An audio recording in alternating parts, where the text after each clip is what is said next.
And now in matters education, Prime Cabinet Secretary Musalia Mudavadi has asked the education professionals to address critical issues affecting education, including conflict, climate change, and the impact of technology. Mudavadi noted the alarming situation in the Sahel region and other parts of Africa, where approximately 100 million students are out of school due to ongoing conflicts. He further urged education leaders to develop innovative solutions to pressing global challenges during the official opening of the 2024 International Confederation of Principals (ICP) World Convention.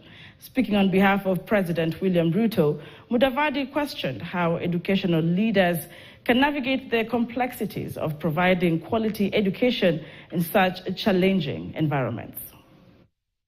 As educators, we should have been able to get different perspectives in which we can be able to change the future, because we are custodians of the future, because we've been given an opportunity to co-create the future by ensuring that the young ones who are given to us are molded so that they can be able to continue with the relay of life.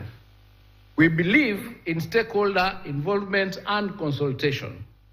Such consultation should be authentic and should take into account all the factors and available evidence and data. And also, it is to be mutual. All stakeholders must therefore be ready to understand and to work together so that we can reach a solution that is for the best benefit or that benefits the child.